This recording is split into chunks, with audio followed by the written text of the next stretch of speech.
¿cierto?, en esta parte, después de varios acontecimientos muy importantes, como la alimentación de los 4.000, ¿verdad?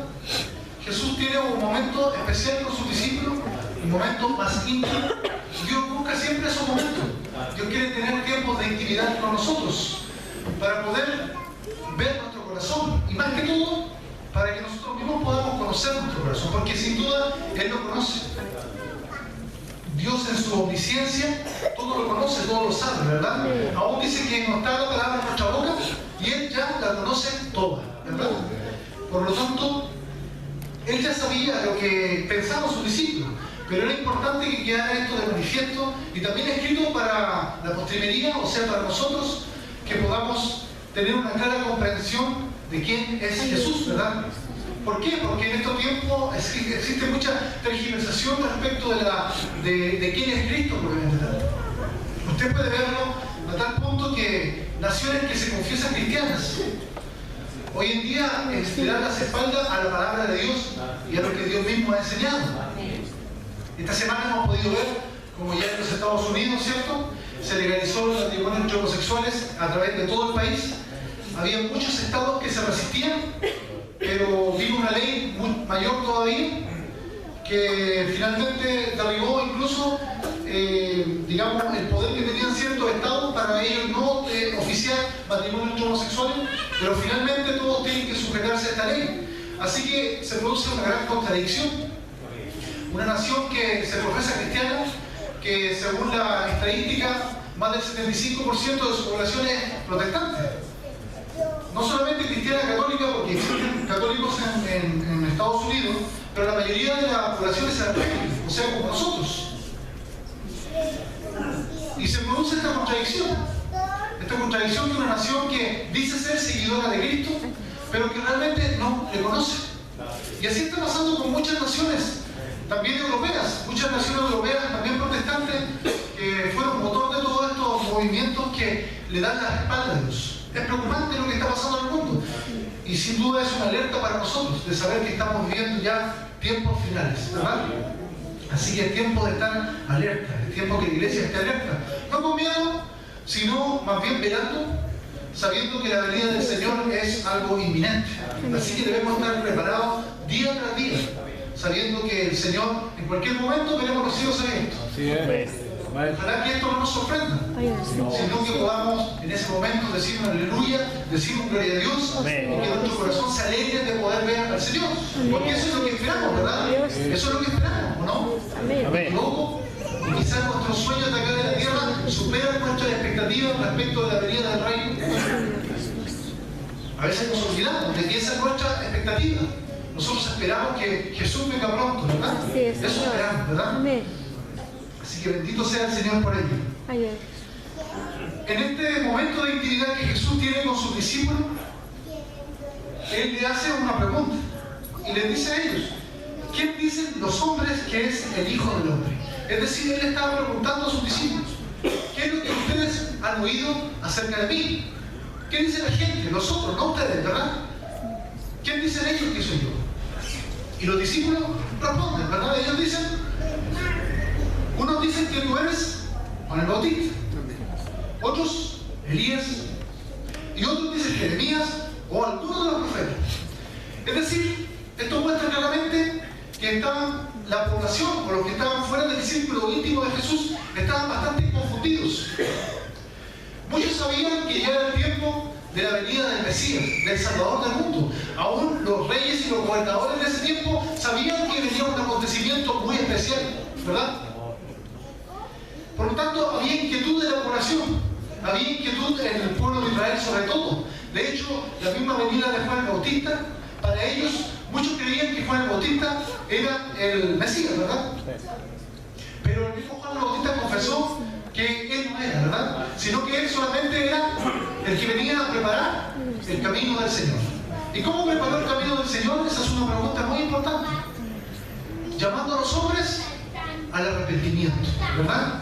Porque esa es la forma de preparar el camino del Señor, el arrepentimiento.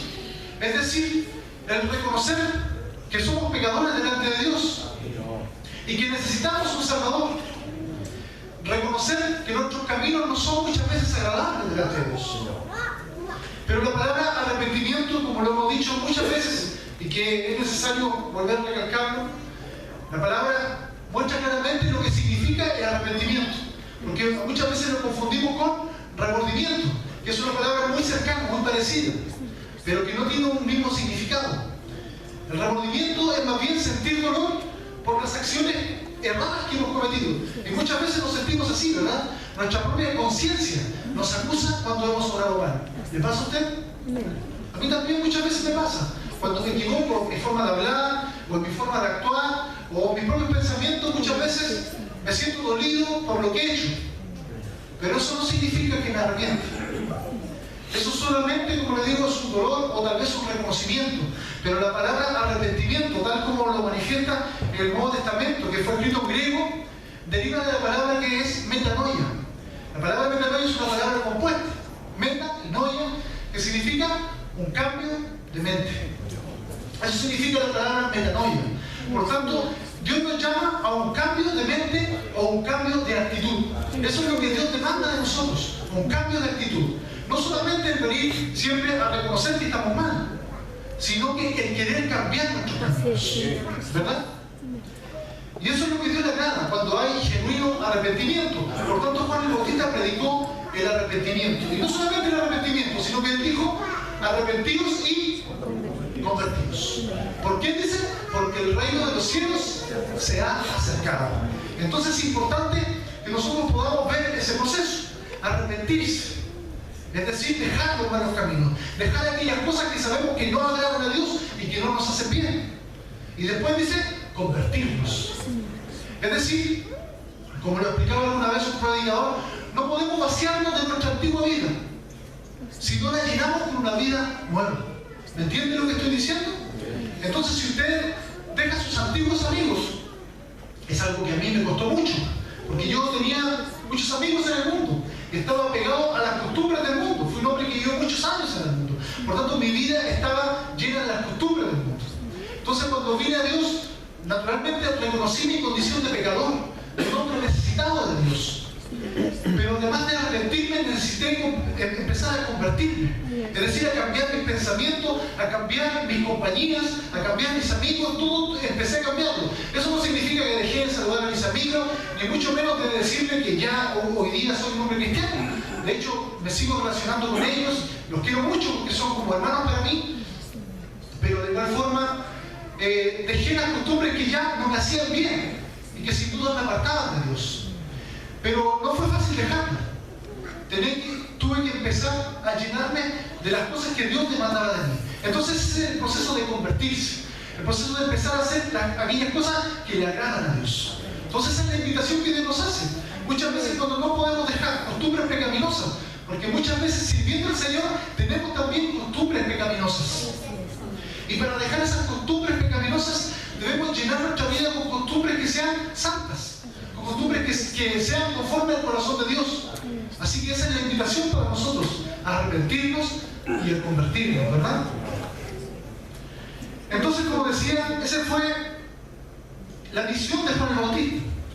Y por eso muchos creían que el nuevo mensajero que se había acercado a la tierra, que era Jesús, ¿verdad? Y que había confusión para ellos, pensaban que era Juan el Bautista. Otros decían que era Elías, este profeta, ¿verdad? Que es un hombre muy importante en la historia de Israel, que a través de él Dios obró grandes milagros, grandes proezas, ¿verdad? Por lo tanto es un hombre muy valioso para el pueblo de Israel hasta los tiempos de hoy, ¿verdad? Por lo tanto ellos creían que también podía ser tal vez una reencarnación de Elías. Ellos no entendían esto, que no había reencarnación, ¿verdad? Porque eso es contrario a la doctrina cristiana, ¿verdad? Y otros dicen que es Jeremías, dice. Y otros simplemente algunos de los profetas, ¿verdad? Por lo tanto, si se dan cuenta, había confusión en la multitud. Pero ahí Jesús entra en la intimidad de sus discípulos y pregunta al corazón de ellos. Y es la pregunta que el Señor también nos hace a nosotros en esta vida. Quizás Estados Unidos no sepa quién es el Cristo. Quizás los legisladores de ese país no sepan. Aunque se digan cristianos, andan conforme a sus caminos. Pero hoy día Dios nos pregunta a nosotros. Pregunta a nuestro corazón si nosotros sabemos quién es Jesús. Y Él les dice, ¿y vosotros? ¿Quién decís que soy yo? Entonces se levantó, ¿verdad?, uno de ellos, Simón Pedro, y le dijo, tú eres el Cristo, el Hijo del Dios viviente. Y esta es una declaración tremendamente poderosa, ¿verdad?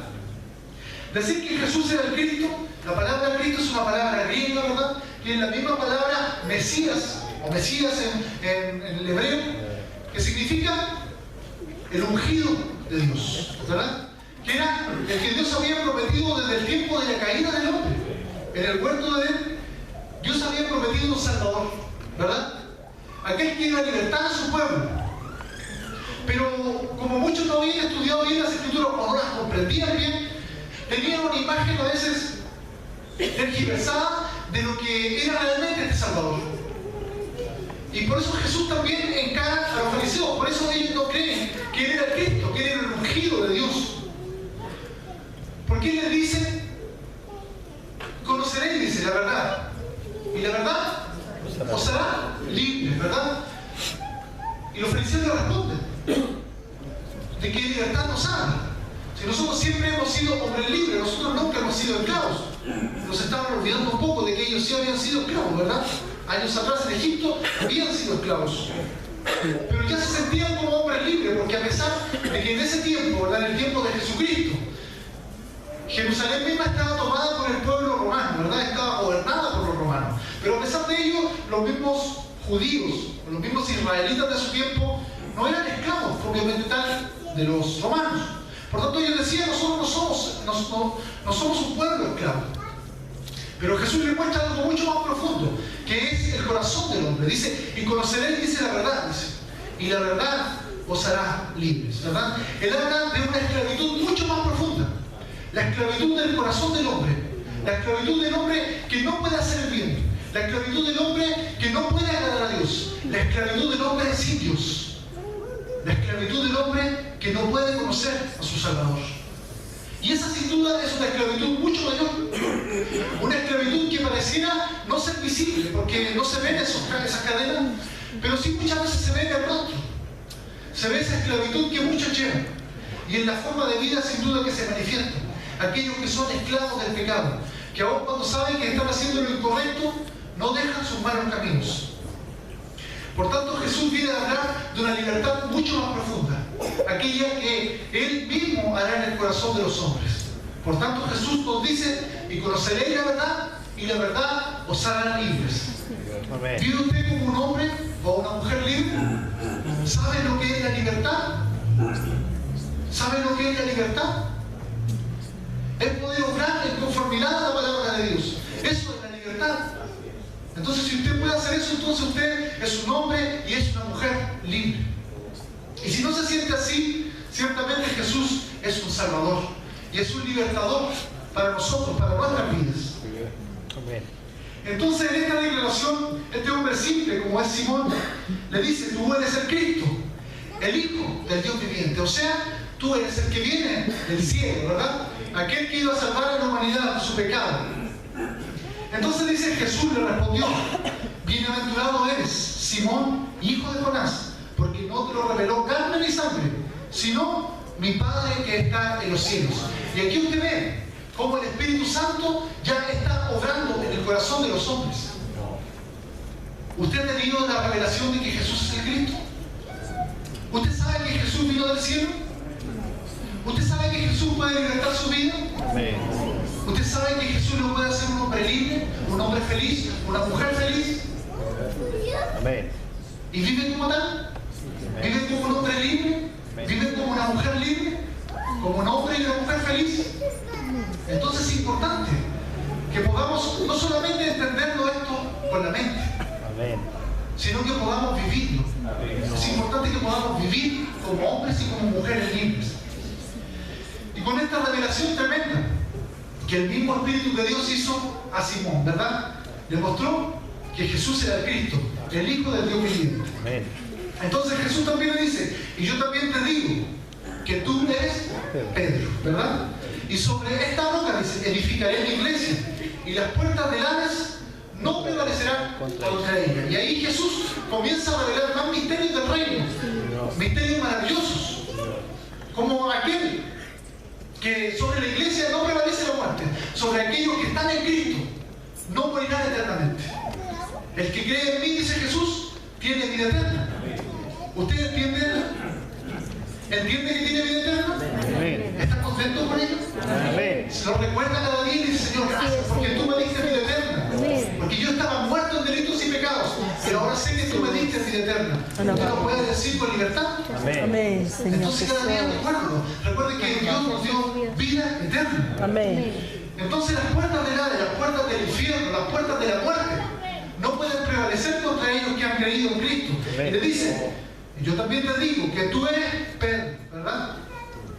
Y sobre esta roca, sobre esta, hay una disociación. La palabra Pedro también significa piedra, ¿verdad? Pero la palabra Petros, que significa roca, es una roca aún mayor, que para algunos dicen que cuando Jesús dice sobre esta roca se refiere a sí mismo, ¿verdad? Porque Él es la roca de la salvación. Pero también para algunos dicen que y sobre esta roca es sobre la declaración que Pedro mismo hace. ¿Cuál es la declaración que Pedro hace? Tú eres el Cristo, el Hijo de Dios viviente. Dice, sobre esta roca, sobre esta declaración que tú estás haciendo, fundaré la iglesia, ¿verdad? Y te digo que esta iglesia, esa iglesia que nació hace 2000 años atrás, no será destruida por nadie. Nadie la puede destruir, ningún poder. Imagínense, 2000 años que lleva la iglesia sobre la tierra y ha sido perseguida por todos lados. Muchos la han perseguido. El nacionalsocialismo, los nazis la persiguieron, la persiguió también el comunismo, ¿verdad? Y así han sido perseguidos. Hoy día por el humanismo también es perseguida la iglesia. Pero la iglesia prevalece, porque nadie puede prevalecer contra ella. Porque Dios tiene soberanía sobre el mundo y sobre todo también sobre la iglesia. Y más aún le dice, y a ti daré la llave del reino de los cielos.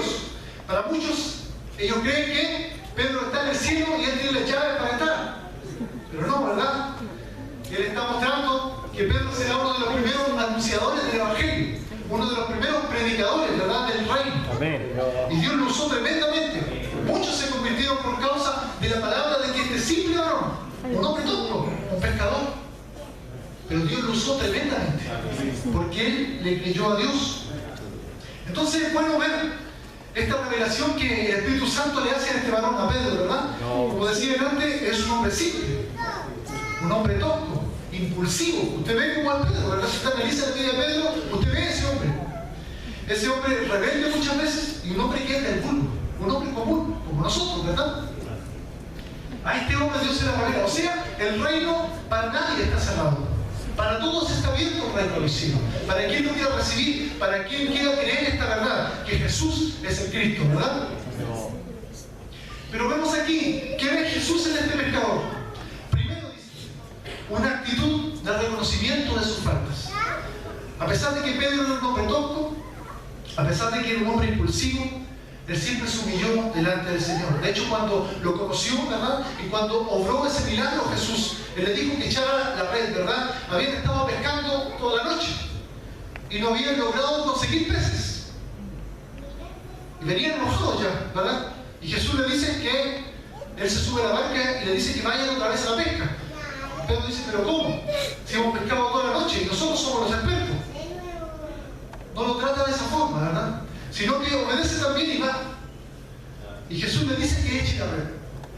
Porque sobre esa barca no estaba solamente un reconocido pescador o un experto pescador, sino que estaba el creador del cielo y de la tierra en esa barca. Amén. Aquel que conocía a los peces, aquel que había sembrado el mar, como lo decía ayer un pastor, ¿verdad? Ese que sembró el mar estaba ahí y la llenó a tal punto que la barca casi se hundía. Y desde ese momento, cuando Pedro vio ese milagro, ¿qué le dice a Jesús? Apártate de mí, dice, que soy un hombre pecador. ¿Verdad? Ve algo sobrenatural en Cristo. Ve algo diferente. No ve solamente un discurso de un predicador. Él ve un poder. Él ve algo sobrenatural. Y cuando tú activas, ¿verdad?, tu corazón, puedes ver el reino de los cielos por medio de la palabra de Dios. Porque la palabra de Dios es espíritu y es vida. Es más que un discurso bonito, es más que una entretención. Es más que apartar un tiempo quizás para cumplir con un ritual. Es escuchar también la voz de Dios que te dice que que hoy Dios está aquí con nosotros. Amén. Y si tú lo crees, puedes evidenciar la presencia de Dios en tu vida. Entonces este varón, un varón que reconoció sus faltas. Segundo, ¿qué ve? Una actitud de reconocimiento de la santidad y el poder de Jesús. No solamente reconoce sus carencias, sino que también reconoce que Jesús es sobrenatural, que Jesús es especial, que Jesús viene del cielo, ¿verdad? Y tercero, muestra él una disposición a seguir a Jesús. ¿Por qué? Porque cuando Jesús les dice que ellos ya no serán pescadores, sino que Él los hará pescadores de hombres. Dice que ellos dejaron la red y se fueron, siguiendo a Jesús. ¿Quién de nosotros haría eso? Difícilmente dejaríamos nuestros trabajos y seguiríamos al Señor. Pero si algún día dejamos, ¿cierto?, nuestra vieja manera de vivir para servir al Señor. Así que también estamos contados entre ellos, que hemos dejado una vieja manera de vivir para tomar una nueva manera de vivir. Amén. Amén. Cuarto, que mostraba también Pedro una disposición al cambio. A pesar de que era muy errático, cometía muchos errores, siempre estaba dispuesto a cambiar. ¿Usted está dispuesto a cambiar? ¿Reconoce usted sus imperfecciones? Yo reconozco las mías. Sé que Dios está obrando en mi vida. Todavía faltan muchas cosas que Dios tiene que cambiar en mi corazón.